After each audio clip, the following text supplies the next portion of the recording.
이 히브리서 12장은 이제 결론에 속하는 12장부터 13장까지 말씀은 결론에 속하는 말씀입니다. 결론이 시작되고 있습니다. 여러분 히브리서는 전체적인 그 흐름과 분위기를 읽었을 때 어떤 내용이 주제가 되고 있습니까? 뒤돌아서지 말라는 거죠. 세상으로 돌아가지 말고 율법으로 돌아가지 말고 또 과거의 세계로 돌아가지 말라는 것이 히브리서의 이제 주제였습니다. 그래서 그 주제가 다시 한번 이제 반복되고 있습니다. 그래서 히브리서 12장 14절 29절 이 부분을 우리가 정리를 해서 이제 제목을 붙인다면 뒤돌아서지 말라 이런 제목으로 아마 이 본문에 제목을 붙일 수 있을 것 같습니다. 히브리서의 이 독자들은 다시 세상으로 또 다시 율법의 세계로 돌아가고자 하는 유혹을 심각하게 받고 있었습니다. 그래서 이제 히브리서 기자는 우리가 뒤돌아서서 이제 갈 사람들이 아니라 하나님의 약속을 성취하고 또 완성해야 될 사람들인 것을 다시 한번 이제 반복적으로 알려주고 있는 것입니다. 그래서 첫 번째 이 히브리서 기자가 이야기하는 바는 세상으로 돌아가지 말고 하나님의 나라를 받으라는 것입니다. 첫 번째, 세상으로 돌아가지 말고 하나님의 나라를 받으라고 히브리서 기자는 우리에게 권면하고 있습니다. 14절을 보시면 모든 사람과 더불어 화평함과 거룩함을 따르라. 이것이 없이는 아무도 주를 보지 못하리라 했습니다. 이 모든 사람과 화평을 이루고 하나님의 거룩함을 추구하라. 거룩함이 없이는 사람들과 화평할 수가 없습니다. 그래서 이 화평은 평화, 공동체 안에, 기독교 공동체 안에, 그 교회 안에 이 평화가 이루어지는 비결은 바로 거룩함을 이루는 것입니다. 이 거룩함이 무엇입니까? 하나님을 닮는 것입니다. 하나님의 성품을 소유하는 것, 그것이 바로 거룩함입니다. 그래서 거룩함의 결과는 평화라고 할 수 있습니다. 여러분, 근데 우리는 오늘 한국 교회 속에서 좀 다른 걸 보죠. 거룩하면 고립되죠. 거룩하다고 여겨지면 거룩하다. 이런 뭔가 고립된 어떤 모습이 생각나지 않습니까? 성경은 좀 반대로 이야기합니다. 거룩함의 결과는 바로 평화입니다. 사람들과 화평을 따르는 것입니다. 왜냐하면 삼위 하나님의 그 거룩하심, 삼위 하나님께의 그 거룩하심은 바로 하나됨이기 때문입니다. 삼위 하나님께서는 하나됨 안에서 그들의 그 삼위일체의 그 하나됨 안에서 말할 수 없는 기쁨 가운데 거하십니다. 그러므로 거룩함의 본질은 하나됨을 이루는 사랑이라고 이야기할 수 있습니다. 여러분, 주님을 닮아가면 닮아갈수록 우리는 어떻게 되겠습니까? 사랑의 존재가 되겠죠. 여러분, 주님을 닮아가면 닮아갈수록 어떻게 되겠습니까? 하나됨을 이루는, 삼위 하나님을 닮아서 하나됨을 이루는 그런 거룩함을 우리가 이루어가게 될 것입니다. 여러분, 거룩함을 쫓아서 하나됨을 이루어가고 계십니까? 이 본문에 보면 따르라 하고 표현했잖아요. 그죠? 거룩함을 따르라, 화평함을 따르라 이렇게 말했는데 이 따르라는 명령이 약간은 좀 약해 보이잖아요. 근데 헬라어 원어에서는 이 따르라는 명령이 굉장히 강력한 요청을 말하는 단어로 이게 기록이 되어 있습니다.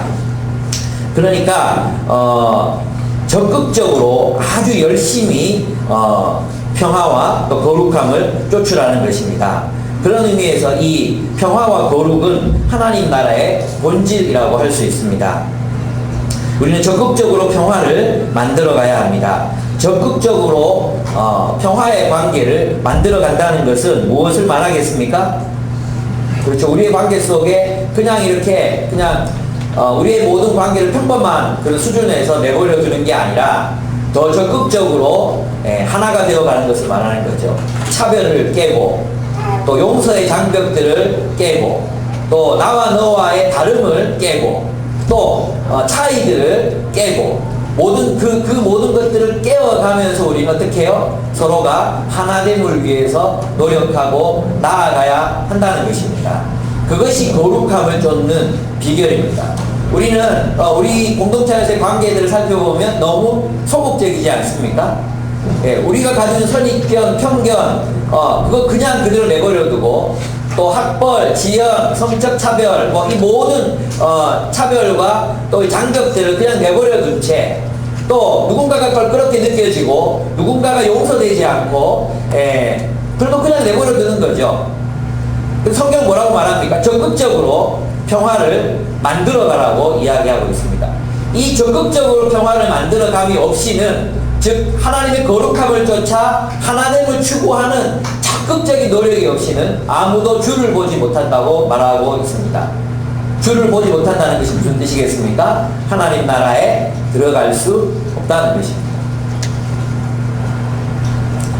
여러분, 세상은 끝없이 분쟁하며 분열을 합니다. 그러나 하나님의 나라는 적극적으로 평화와 사랑을 추구하는 공동체인 것입니다. 예, 그렇습니다. 우리는 첫째로 세상으로 돌아가지 말고 하나님의 나라를 받아야 하는데, 그 하나님의 나라를 받는 방식이 무엇이죠? 세상으로 돌아가지 않겠다는 결단이 무엇입니까? 우리는 이제 평화를 추구하며 살겠다. 우리들을 서로 분리시켰던 그 모든 장벽들을 깨고 하나됨을 이루며 살아가겠다. 내가 편견과 선입견으로 봤던 사람들에게서, 그들에게서 하나님의 형상을 보고 다가갈 것이고, 내가 용서할 수 없었던 사람들에게 손을 내밀고 만나자고 요청할 것이고, 내가 이해할 수 없는 행동을 하는 사람들에게 연락해서 만나서 해명을 들을 것이고, 또 내가 나름 오해를 받거나 또 내 마음에 상처를 입힌 사람들을 찾아가서 그들에게 변명할 기회를 주는 것, 그것이 바로 평화를 만들어가는 삶이라는 것입니다. 그것이 하나님 나라의 삶인 것입니다. 여러분의 생애는 세상의 모습을 더 닮아 있습니까? 여러분의 삶은 아니면 하나님 나라의 모습을 더 닮아 있습니까? 이것이 없이는 주를 보지 못하리라는 주님의 말씀을 기억하셔야 합니다. 두 번째는 이게 하나님 나라, 세상으로 돌아가지 말고 하나님 나라를 받으라. 두 번째는 하나님의 은혜, 즉 하나님 나라의 약속에서 떨어져 나가는 사람이 없도록 서로를 돌아보라고 말하고 있습니다. 15절을 보시면 너희는 하나님의 은혜에 이르지 못하는 자가 없도록 하고, 여러분 이 하나님의 은혜가 뭐겠어요? 하나님의 은혜에 이른다는 것이 무슨 뜻이겠습니까? 이 하나님이 우리에게 무엇을 주셨습니까? 하나님의 나라를 주셨잖아요. 그래서 우리가 하나님의 나라를 받을 자격이 없는 사람들인데, 하나님의 나라를 누구를 통해? 예수 그리스도를 통해, 예수 그리스도의 보혈을 통해 우리는 하나님의 나라에 들어갈 의를 얻었습니다. 그렇죠? 그래서 하나님의 은혜에 이르자, 이 말은 뭐냐 하면 하나님의 나라를 받자, 이런 뜻입니다. 하나님의 통치 속으로 들어가자, 그 은혜를 누리자, 이러한 의미라고 할 수 있습니다. 그래서 이 히브리서 기자는 우리에게 요청합니다. 하나님 나라의 약속에서 떨어져 나가는 사람이 없도록 서로를 돌아보아야 한다는 것입니다. 이것은 무슨 뜻이겠습니까? 많은 이들이 교회로 와서 하나님 나라를 선택했어요. 그리고 하나님의 통치를 살아가려고 결단했습니다. 세례를 받았습니다. 그러나 또다시 세상으로 돌아가고자 하는 유혹을 우리들은 끊임없이 받는다는 것입니다. 그래서 오늘 본문을 보시면 너희는 하나님의 은혜에 이르지 못하는 자가 없도록 주의하고, 그렇죠? 그래서 서로 어떻게 해야 돼요? 배신자가 생기지 않는지 우리 중에 배신자가 생기지 않는지 서로 잘 바라보고 죽이라는 뜻이 아니고, 배신자 죽이라는 뜻이 아니라 그들이 너희의 삶이, 또 형제님의 삶이 하나님 나라에 가깝지 않고 세상을 향해 가고 있는 것 같습니다. 그렇게 권면할 수 있고 요청할 수 있는 거, 그렇게 하라는 거죠. 배교하지 말라는 거죠. 서로 돌아보라는 것입니다. 우리는 우리끼리 모여서 저 친구 저렇게 살면 안 되는데 우리끼리 말하고 그에게서는 아무도 말해주지 않을 수 있잖아요. 그죠? 그들에게 책임지고 찾아가서 그렇게 사는 것은 하나님 나라의 방식이 아닌 것 같아요. 여기 본문에 보면 특별히 모든 사람과 평화하라 그랬는데, 평화를 이루지 못하고 있는 사람들 홀로 내버려 두면 안 돼요. 여러분, 그 공동체 안에 서로 반목하고 있는 사람들을 그냥 내버려 두는 것은 돌아보지 않는 거죠. 돌아봐야 합니다. 어떤 이들이 자신의 탐욕만을 위해서 살아갈 때, 20대 초반의 형제가 아반떼 새 거 타고 오면 죄라 그랬죠, 제가. 물론, 이 얘기 안 하려고 또 했어요, 제가. 예. 어쨌든 우리 옆편에 정말 우리 개인의 탐욕을 따라서 살아가는 누군가가 있다면 우리 찾아가서 너의 인생이 하나님 나라를 사는 것 같지 않은 것 같다고 권면해야 한다는 것입니다. 오늘 본문에 보면 또 쓴뿌리라는 얘기 나오죠. 쓴뿌리가 나서 괴롭게 하여 많은 사람이 이로 말하며 더럽게 되지 않게 하여. 여기 본문에 나타난 쓴뿌리가 문맥에 따라서 보면 이 쓴뿌리가 뭐겠습니까? 16절 음행하는 자와 혹 한 그릇 음식을 위하여 장자의 명분을 판 에서와 같이 망령된 자가 없도록 하라. 음행하는 자는 우리 요한계시록에서 살펴봤지만 여기서 본문에서 말하는 음행하는 자는 에서와 같은 자를 말하는 거예요. 근데 에서가 음행했다는 말이 창세기에 나타나지 않습니다. 무엇을 말하겠습니까? 그죠? 신앙을 버리는 거죠. 하나님 나라의 약속을 버리는 것. 그래서 우상숭배적 삶, 이교도의 삶을 살아가는 세상적인 삶의 방식을 선택하고 세상적인 삶을 살아가는 사람들을 음행하는 자라고 표현했던 거죠. 그럼 쓴뿌리가 뭐겠어요? 앞뒤 문맥을 볼 때 이 쓴뿌리는 뭐냐 하면 교회 안에 있으면서도 하나님 나라의 백성의 삶을 선택했으면서도 여전히 세상적인 방식으로 살아가고 있는 사람들, 세상적 가치를 따라 탐욕과 폭력의 질서 속에서 살아가고 있는 사람들을 바로 쓴뿌리라고 표현한 것입니다. 이런 사람이 한두 사람 생겨나기 시작하면 결국 어떻게 된다는 것입니까? 그 쓴뿌리가 모든 식물들을 다 이제 오염시키듯이, 여러분 그 좋은 밭에 예를 들면 이제 GMO 그 옥수수 씨앗이 굉장히 강력하잖아요. 유전자 변형 씨앗이 굉장히 강력한데 이 씨앗이 그냥 토종 옥수수 밭에 떨어지면 완전히 무슨 불 붙듯이 자라거든요. 이게 쓴뿌리예요, 쓴뿌리. 예, 그게 쓴뿌리인데 그게 무슨 뜻이냐 하면 우리 가운데 한두 사람이 세상적인 삶의 하나님 나라의 삶의 방식을 버리고 세상적인 삶의 방식을 선택하다 보면 그 삶의 양식이 온 사람들에게 다 번져갈 수 있다는 것입니다. 그래서 주의하라는 거예요. 이 쓴뿌리는 이제 신명기에서 이스라엘 백성들이 모세를 대항해서 반역을 일으켰을 때 쓴뿌리라는 표현을 썼거든요. 그것은 뭐냐 하면 하나님 나라의 약속을 믿지 못하고 세상으로 돌아가고자 했던 바로 그 사람들을 향해서 쓴뿌리라고 표현하고 있는 것입니다. 여러분, 우리 가운데 이 쓴뿌리가 자라고 있는지를 잘 들여다보아야 합니다. 우리 가운데 많은 이들이 유혹받을 수 있잖아요. 그죠? 유혹받을 수 있어요. 돈의 힘이 얼마나 큰지 몰라요. 세상의 안락함이라는 것, 청빈의 삶을 추구하지 않고 자신의 그 안락함과 안전함을 선택하는 그 길이 얼마나 유혹적인 그런 길인지 모릅니다. 그런 쓴뿌리가 돋아나지 않도록 우리는 계속해서 노력해야 합니다. 어떻게 해야 되겠습니까? 한 가지 방법밖에 없다고 생각합니다. 하나님 말씀 속에 거하는 것입니다.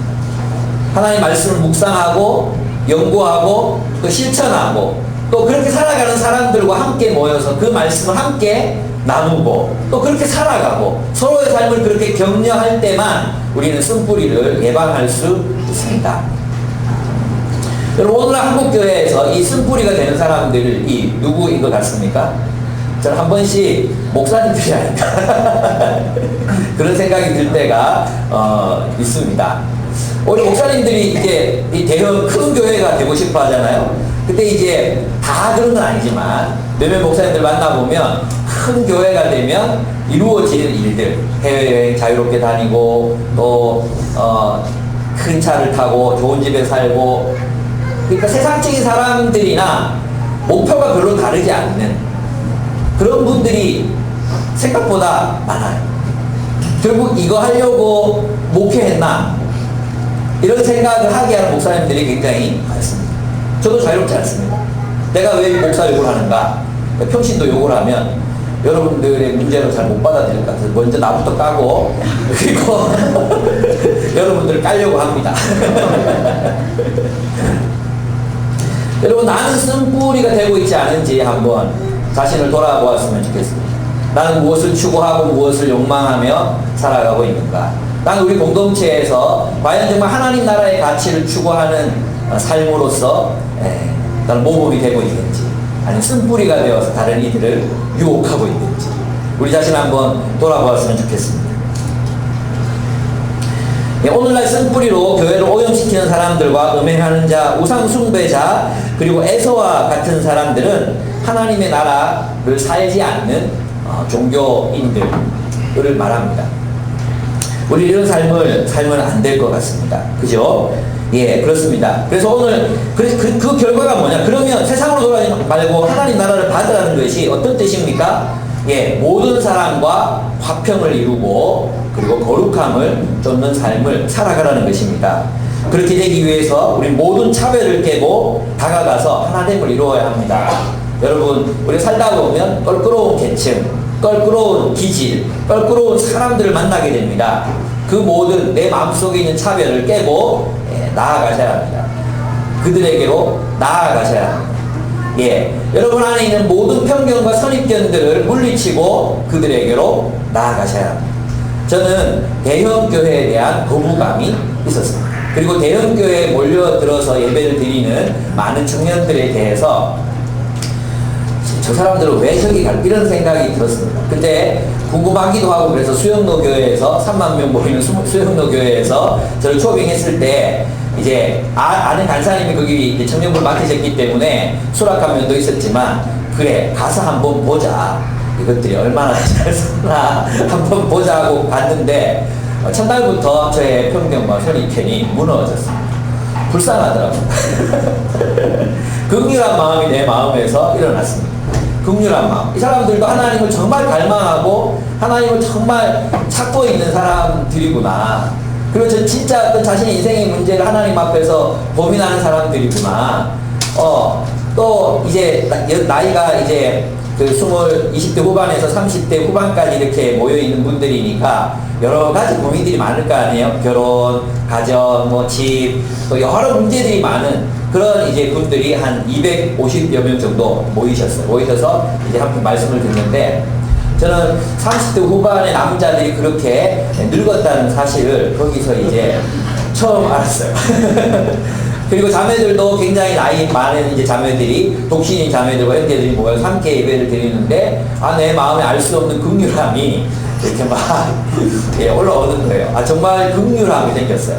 그리고 말씀에 대해서 반응하면서 제 책을 50권이나 가져갔는데 그 책을 다 사주는 그들을 보면서 제 마음이 많이 이제 용서가 되고 풀리고 그랬습니다. 그래서 제가 마지막 소감을 이야기하라고 할 때 사실 대형교회를 다니는 우리 형제 자매들에 대한 선입견이 있었는데 여러분이 그것을 무너뜨려 주어서 고맙다고 그렇게 말했습니다. 여러분 그래서 혹시 여러분의 마음속에는 그런 거부감 이런 거 없습니까? 예. 너무 가난하게 살기 때문에 우리가 다가갈 수 없는 마음이 있다면 또 한편으로는 부유하기 때문에 우리 마음속에 어떤 선입견과 편견을 가지고 그들을 대하고 있지는 않습니까? 여러분 어떻습니까? 여러분 그 마음을 그냥 내버려 두고 살면 안 됩니다. 우리는 주님께서 말씀하신 것처럼 거룩함과 화평함을 조치라라고 말하고 있습니다. 나는 기질적으로 나 혼자 있는 거 좋아해요. 말도 안 되는 소리 하지 마세요. 적극적으로 추구하라고 하잖아요. 적극적으로 화평함을 쫓으라, 화평함을 따라가라 이렇게 얘기하잖아요. 예. 저는 이제 끈적대는 거 싫으면 저는 좀 쿨한 게 좋습니다. 지랄하지 말라고. 그런 소리 하지 마세요. 우리는 화평함을 쫓아야 합니다. 추구해야 합니다. 그들에게로 나아가야 합니다. 그래서 우리 안에 그런 적극적인 평화가 우리 공동체 안에 만들어졌으면 좋겠습니다. 여러분이 가지고 있는 편견과 선입견을 제거하십시오. 용서하십시오. 정말 여러분 어떤 사람들의 행동이 이해되지 않는다면 그들을 찾아가서 변명할 기회를 주십시오. 그들을 찾아가서 왜 그렇게 했는지 물어보십시오. 그리고 사과한다는 사과를 받고 또 그것을 수용하고 관계를 적극적으로 만들어 가시기 바랍니다. 또한 마찬가지로 여러분 가진 것을 나누십시오. 여러분들이 돈을 가지셨으면 돈, 시간을 가지셨으면 시간, 건강을 가지셨으면 건강을 그것들을 함께 나눔으로 다른 사람들의 삶을 풍성하게 하십시오. 이것이 평화를 만들어가는 길입니다. 헤세드의 사랑을 실천하십시오. 그것이 평화를 적극적으로 만들어가는 길인 것입니다. 난 아무 사람과 아무 문제가 없는데요. 나는 아무 사람과 아무 문제가 없는데요. 어쩌면 이 고백은 예수님만 하실 수 있는 고백 아닌가 저는 그렇게 생각해요. 예. 저는 아무 사람과 아무 문제가 없어요. 예수님도 문제가 있으셨죠. 바리새인들과 맨날 트러블을 일으키셨잖아요. 서기관들과 맨날 트러블을 일으키셨잖아요. 어쩌면 내가 어떤 사람과도 아무 문제 없이 살아가고 있다는 것은 내가 적극적으로 평화를 만들어가고 있지 않다는 의미인지도 모릅니다. 저는 여러분 어쩌면 평화를 너무나 잘 만들기 때문에 그렇다고도 생각하지만 한편으로는 적극적으로 평화를 만들기 위해서 나아가고 장벽을 깨고 또 벽을 무너뜨리고 이러한 작업들을 우리가 계속 해나간다면 저는 갈등이 일어날 수밖에 없을 거라고 생각합니다. 여러분 부부, 이 결혼한 사람 한번 손 들어보세요. 결혼한 사람들. 한 번도 안 싸운 사람 손 들어보세요. 한 번도 안 싸운 사람. 갈등이 있습니까? 없습니까? 여러분, 평화의 관계를 만들어가는데 갈등이 있습니까? 없습니까? 없다고 말하면 거짓말이죠. 있어요. 우리도 일주일에 두세 번씩 싸워요. 목사도 그런데 뭐, 저는 이제 그런 반성은 해요. 우리 교회에서 우리가 제일 잘 싸우는 것 같아가지고 좀 잘 싸우는 꼴이 돼야 되겠다 이런 생각을 가끔 하긴 하지만 그러나 적극적으로 우리는 평화를 만들어 가야 합니다. 만약 내가 부부 싸움보다도 이제 다른 사람들과 아무 갈등이 없다.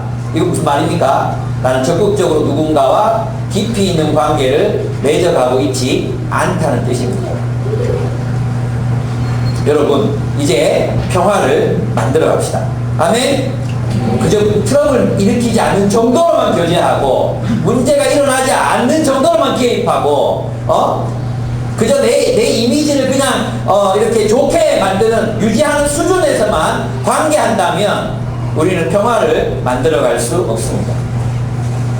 여러분 안에서 우리 안에서 그런 적극적인 평화가 만들어지기를 축복합니다. 두 번째, 세상으로 돌아가지 마세요. 세상적 가치는 지배하고 억압하고 탐욕과 폭력의 질서라면 하나님 나라의 질서는 하나됨의 질서요, 사랑의 질서요, 그것은 평화를 만들어가는 질서라는 것입니다. 세상으로 돌아간다는 것은 이 가운데 있으면서 적극적인 평화를 만들어가지 않는 삶을 의미하는 것입니다. 두 번째, 우리는 과거 세계로 돌아가지 말고 하나님의 백성이 되어야 합니다. 18절에서 24절을 보면 18절부터 21절까지가 어떤 내용이냐 하면 모세와 그의 백성들이 시내산에 도달했을 때의 모습이에요. 시내산에서 모세가 뭘 받았죠? 돌판에 율법을 받았죠. 그 율법을 받는 기간 동안에는 이제 그 산에 짐승도 올라오면 안 돼요. 짐승도 올라오면 다 돌로 쳐서 죽이라고 이야기했습니다.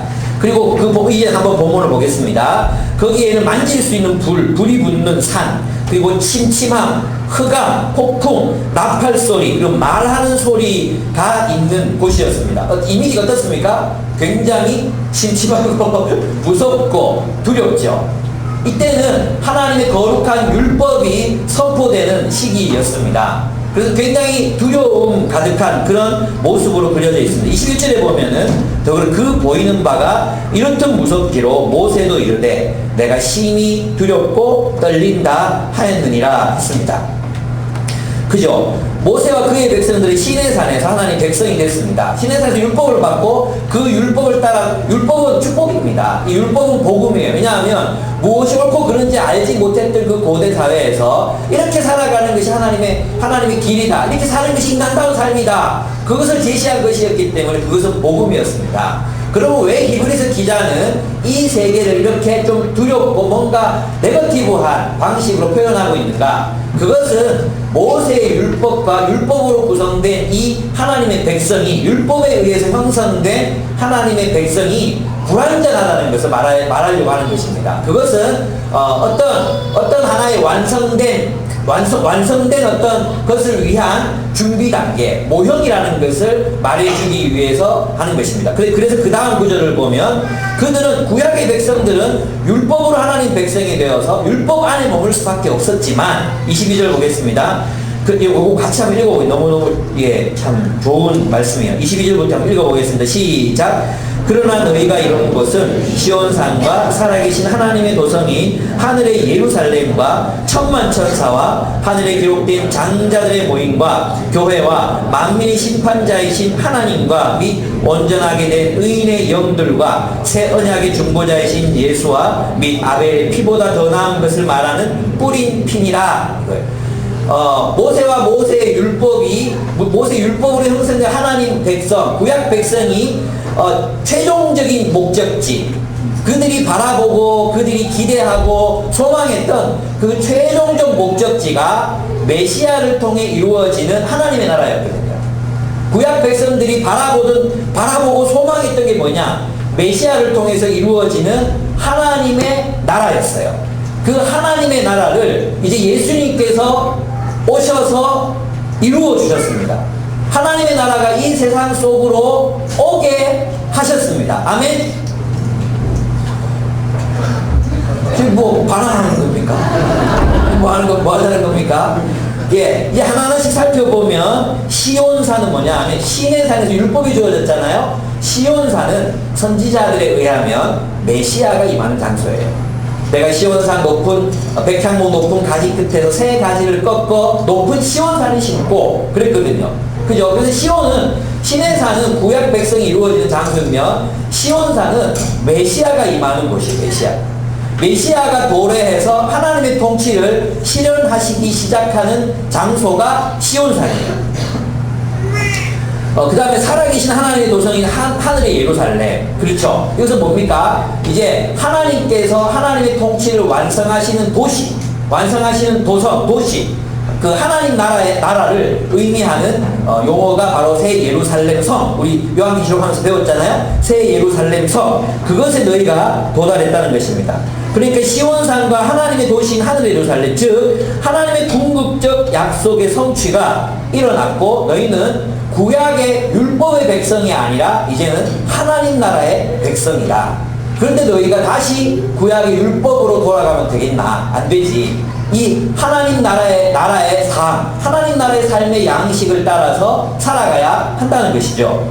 그리고 두 번째 보면 하나님 나라의 새로운 백성이 됐다는 거예요. 두 번째는 그게 뭐냐 하면 23절 한번 보겠습니다. 22절 후반절부터 보면 천만 천사와 이 하나님 나라에는 천만 천사가 하나님 백성으로 이제 편입돼요. 그죠? 천만 천사가 우리와 함께 하나님을 섬기고 있어요. 또 누가 있습니까? 하늘에 기록된 장자들의 모임. 이 장자들은 선택된 하나님의 백성들을 의미합니다. 그 다음에 교회, 그리고 만민의 심판자이신 하나님 및 온전하게 된 의인의 영들.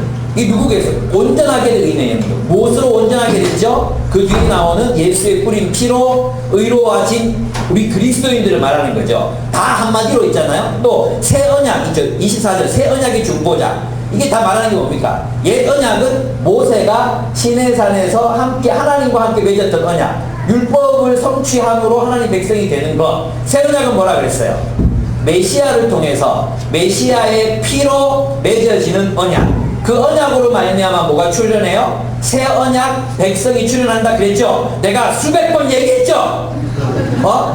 수백 번 얘기했어요. 새 언약 백성이 출현한다 그랬죠? 이 새 언약 백성은 무엇을 통해 새 언약 백성인데요? 성령을 그들의 가슴에 받음으로, 그들의 마음에 받음으로 새 언약의 백성이 출현하는 거예요.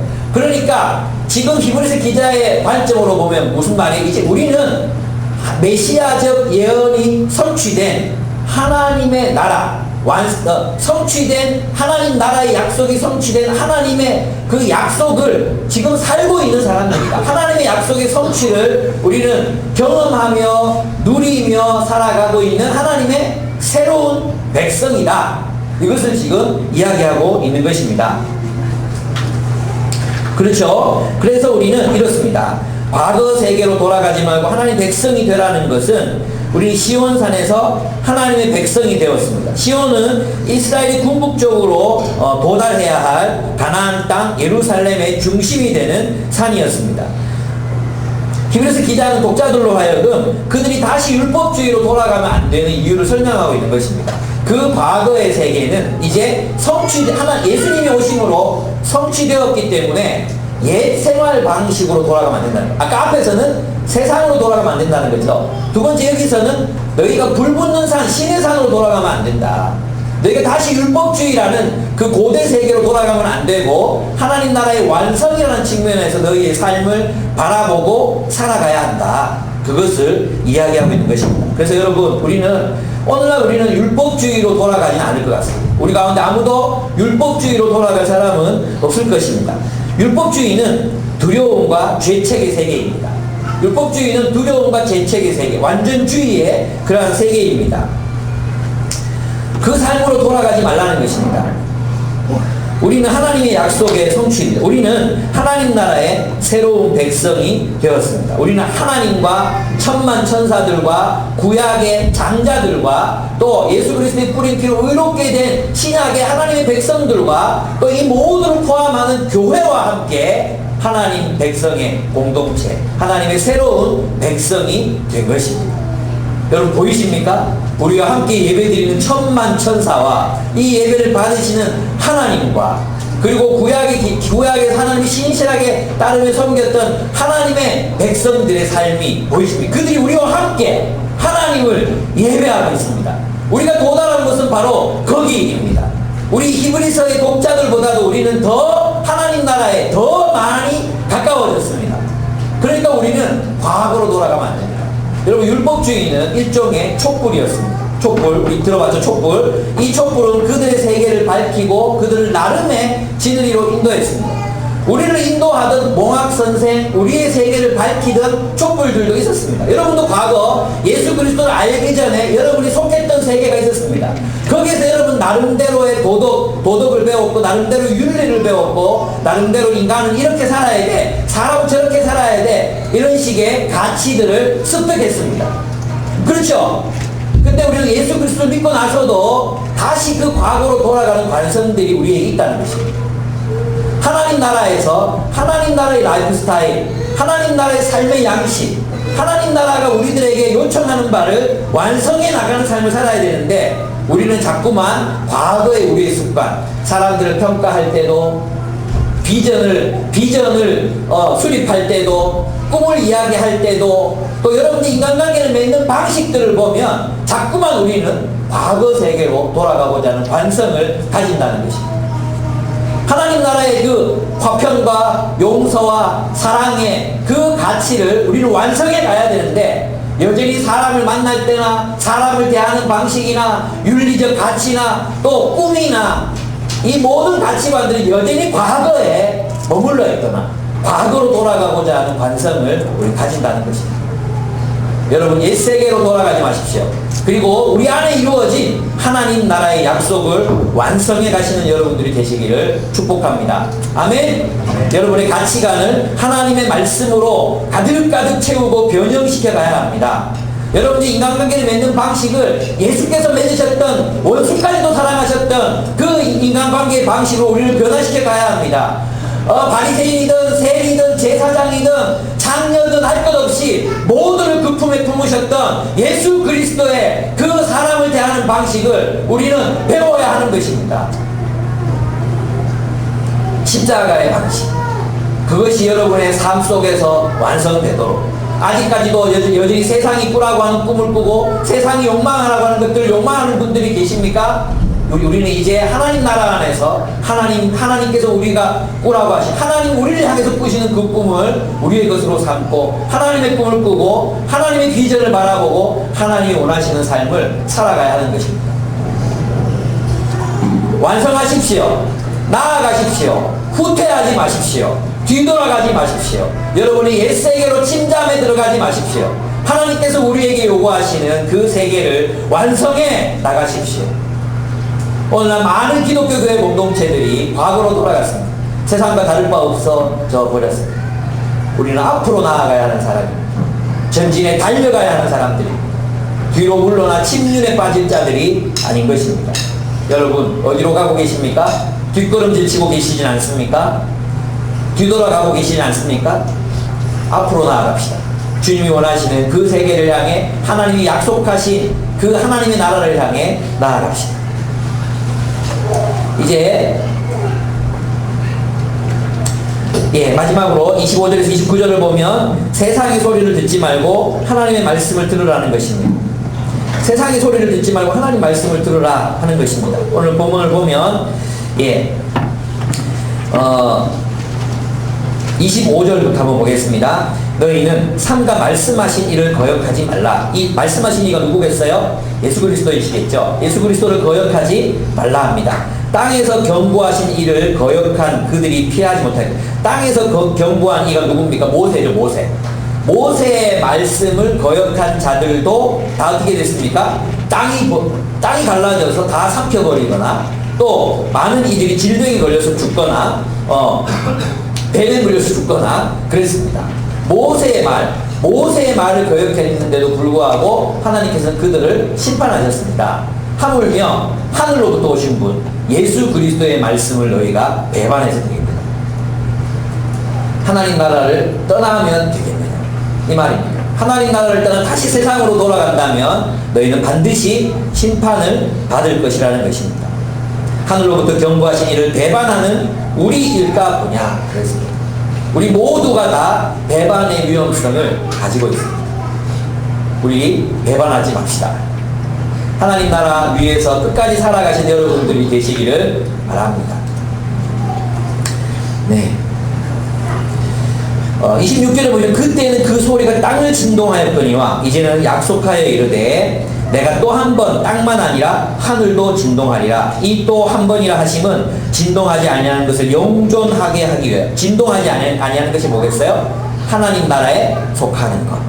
하나님 나라에 속하는 것. 하나님께서 마지막 날 이 온 우주를 다시 새롭게 재창조하실 때 하나님 안에 있는 모든 것들, 그것들, 하나님 나라 안에 있었던 모든 하나님의 백성들과 하나님의 백성들의 창조물들을 다 보존하실 것입니다. 그러나 하나님의 통치 바깥에서 하나님을 거역했던 모든 이 세상의 자연과 문화와 하나님의 뜻에 합당하지 않은 자연 질서들과 사회적 질서와 문화적인 창조물들은 모두가 다 파괴될 것이라는 것입니다. 그러니까 이 말이죠. 언젠가 세상 모든 것이 흔들리는 날이 옵니다. 여러분 저는 지금도 그것을 느낍니다. 세상은 심각하게 흔들리고 있습니다. 자본주의 사회는 심각하게 흔들리고 있습니다. 늘 흔들려 왔지만 지금 더 격렬하게 흔들리는 중입니다. 우리 다음 세대가 누가 지배하고 어떤 사람들이 지배하는 세상을 살아갈지 정말로 걱정이 됩니다. 많은 사람들이 예상하기는 아마도 기업이 지배하는 세상이 될 것이라고 이야기합니다. 그동안은 국가가 지배했죠. 사실 근데 국가가 세상을 지배한 이런 국민국가 이런 시대는 실제로 이게 몇 세기가 되지 않아요. 몇 세기가 되지 않거든요. 과거에는 다 상인들이 세상을 지배했어요. 장보고가 세상을 지배하고 이랬었어요. 앞으로 우리가 또 살아갈 세상, 우리까지는 괜찮을까요? 또 우리 밑에 세상은 또 과연 어떤 사람들이 세상을 지배하게 될지 두렵지 않습니까? 세상은 항상 흔들려왔고 변해왔고 그것은 끝까지 그럴 것입니다. 그리고 우리는 다른 것이 아닌 세상에 속했다는 이유, 세상이기 때문에 세상 속에서 고통을 받을 것입니다. 그런데 이제 하나님의 나라가 우리에게 왔습니다. 하나님의 나라가 예수 그리스도와 함께 이 땅으로 도래했습니다. 예수 그리스도께서 그 하나님의 나라를 성경에 약속하신 정의와 평화와 공평과 그 사랑의 나라를 이 세상 속으로 가지고 오셨습니다. 이 나라의 삶은 결코 변화되지 않습니다. 이 나라의 삶은 결코 흔들리지 않습니다. 이 나라의 삶은 결코 불타지 않습니다. 영원합니다. 그러므로 우리는 은혜를 받자고 말합니다. 28절 한번 같이 큰 소리로 28절, 29절 한번 큰 소리로 읽겠습니다. 시작. 그러므로 우리가 흔들리지 않는 나라를 받았은즉 은혜를 받자. 이로 말미암아 경건함과 두려움으로 하나님을 기쁘시게 섬길지니 우리 하나님은 소멸하는 분이니라. 아멘. 우리 하나님의 은혜를 받자. 이건 무슨 말입니까? 하나님의 나라를 살자는 뜻입니다.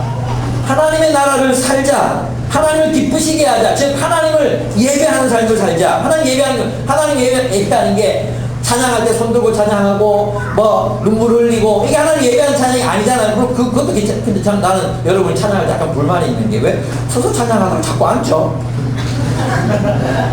예? 그게 참 불만이긴 해요. 여기 다 앉으니까 나도 계속 서 있다가 혼자 뒤통수 듯 해가지고 자꾸 앉게 되는데 예, 이렇게 말해도 다음 주에 또 앉을 거라서 내가 강요는 못하겠지만 예, 그렇습니다.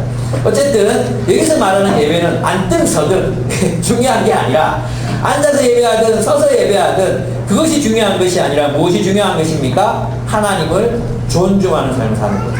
하나님을 존중한다는 게 무슨 뜻이겠어요? 하나님의 말씀을 따라 사는 것을 의미합니다.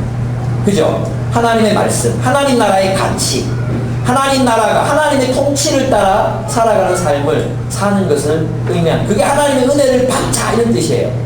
하나님 은혜를 받자 이 말이 있잖아요. 하나님 설교할 때 뭐 감동하자, 찬양할 때 눈물 흘리자 이런 뜻이 아니에요. 하나님의 은혜는 하나님의 통치예요. 하나님의 나라가 하나님의 은혜예요.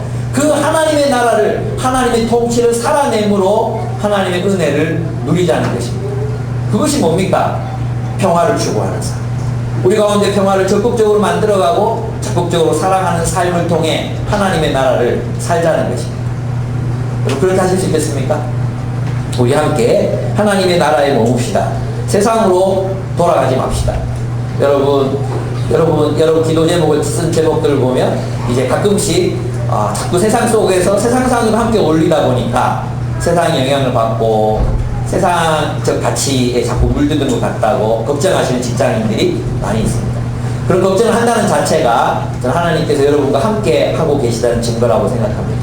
여러분 그렇게 경고하실 때 다시 하나님의 나라를 바라보시면 됩니다. 하나님 말씀이 들릴 때 다시 하나님의 나라를 추구하시면 됩니다. 근데 이제 어느 순간 그 말씀이 들려오지 않을 때 있습니다. 우리는 버려진 것입니다. 여러분 하나님의 말씀이 들릴 때 돌이키십시오. 하나님의 말씀이 여러분의 마음을 칠 때 돌이키십시오. 다시 하나님의 나라를 향해서 걸어가시기 바랍니다. 여러분 우리 그동안 잘 걸어왔지 않습니까? 여기에서 포기하지 맙시다. 우리 정말 성경이 말하는 그런 하나님 나라의 공동체, 그거 정말 주님께서 원하시는 그 하나님 나라의 교회, 그걸 우리가 정말로 우리의 삶을 통해서 이루어가고 성취하고 완성해 갔으면 좋겠습니다. 뒤로 물러서지 말고 이만하면 됐지 않나? 이 정도 살았으면 이제 됐지 않나? 이 정도면 그래도 뭐 좀 다른 교회보다는 저 경산 어디 교회보다 낫지 않나? 센터 교회보다 우리 훨씬 월등하지 않나? 이런 생각들, 착각들 우리가 하시지 않습니까? 예, 아닙니다. 아직 멀었습니다. 우리는 예수께서 마음에 품으셨던 꿈의 절반도, 아니 절반의 절반도 아마도 도달하지 못했을 것입니다. 신약 성경이 우리에게 제시했던 그 하나님 나라의 꿈을 우리는 아직도 저 먼 곳에 목표 지점을 아마 저 먼 곳에 우리 가야 할 때 아직도 저 멀리에 있는지 모릅니다. 정말 주님이 원하셨던 하나님 나라의 공동체를 진짜 우리의 삶을 다해서 살아냈으면 좋겠습니다.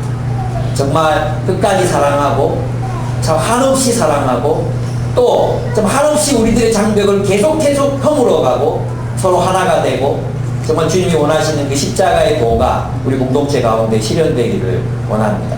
바로 그것에 하나님의 축복이, 하나님의 기쁨이 우리와 함께 하실 것입니다. 여러분 삼위 하나님의 거룩하심은 그분의 하나 되심에 있었습니다. 그분의 그 하나 되심은 그분들 기쁨의 교훈사, 기쁨의 충만한 삶으로 그들을 하나님이 얘기할 기쁨이라고 말할 수 있게 했습니다. 우리 가운데 이 기쁨이 있기를 원합니다. 함께 기도하겠습니다. 이왕 믿은 김에, 우리 스승님께서 쓰신 책의 제목입니다. 이왕 믿은 김에 기도합시다. 이왕 믿은 김에 우리 앞으로 나가야 되지 않겠습니까? 몇 발짝 걷지도 않고 뒤돌아가면 안 되지 않습니까? 몇 번 살아보지도 않고 이거 안 되는 거야 라고 말할 수 없지 않습니까? 우리가 정말 제대로 이 말씀에 헌신하고 하나님 나라의 가치에 헌신해 보지도 않고 이건 이상이야, 이건 불가능에 가까워 이렇게 말해버리고 있지 않습니까? 아닙니다. 우리는 더 걸어가야 합니다. 우리는 조금 더 나아가야 합니다. 우리는 조금 더 가까이 가야 합니다. 우리 주님 앞에, 주님 제가 여기서 멈추지 않게 해주십시오. 우리 공동체가 여기서 멈추지 않게 해주십시오. 우리 교회가 여기서 멈추지 않게 해주십시오. 우리 한국교회가 여기서 멈추지 않게 해주십시오. 하나님 나라의 그 이상을 향해 걸어가는, 나아가는, 전진하는 그런 교회가 되게 해주십시오. 우리 함께 기도하겠습니다. 기도하십시다.